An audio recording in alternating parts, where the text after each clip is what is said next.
ایک مائی صاحبہ نے یہ سوال بھیجا ہے کہ میری شادی کو چند سال ہو گئے ہیں اور میرا ایک بچہ بھی ہے۔ کچھ عرصے سے میرا شوہر مطالبہ کرتا ہے کہ میں اس کا اعلیٰ تناسل اپنے منہ میں لے کر چوسوں، تو کیا اس کا یہ تقاضا مطالبہ شرعاً درست ہے یا نہیں، اور مجھے کیا کرنا چاہیے؟ اگر میں اس کی بات نہیں مانتی تو کیا میں اس کی نافرمان ٹھہروں گی یا نہیں؟ تو اس بارے میں گزارش یہ ہے کہ مائی صاحبہ، آپ کے شوہر کا مطالبہ غیر شرعی اور غیر اخلاقی ہے۔ نفیس اور سلیم الطبع شخص کسی طور پر بھی ان چیزوں کو گوارا نہیں کر سکتا۔ طبی طور پر بھی یہ نقائص اور بیماری سے خالی نہیں۔ شرعی اعتبار سے اس عمل کے مکروہ ہونے میں کوئی اختلاف نہیں۔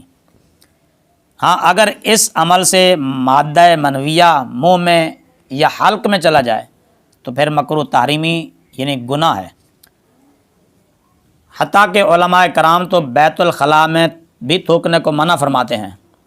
شریعت مطہرہ میں تو طہارت رکھنے کا حکم دیا گیا ہے۔ طہارت رکھنے والوں کو اللہ خوب پسند فرماتا ہے۔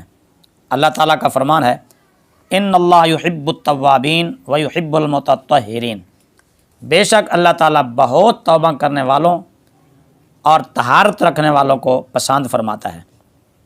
آپ کے شوہر کا اس طرح کا مطالبہ کرنا یہ شرعاً جائز نہیں، اور آپ پر ان کے اس مطالبے کو پورا کرنا بھی لازم نہیں، بلکہ ایسا مطالبہ ہرگز نہ مانیں۔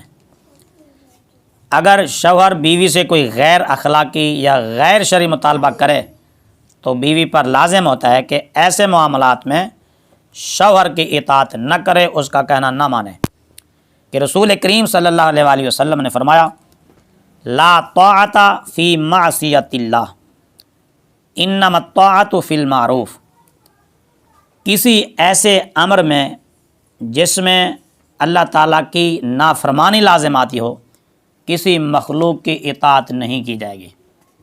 اطاعت تو فقط نیکی کے کاموں میں ہوتی ہے، اچھے کاموں میں ہوتی ہے۔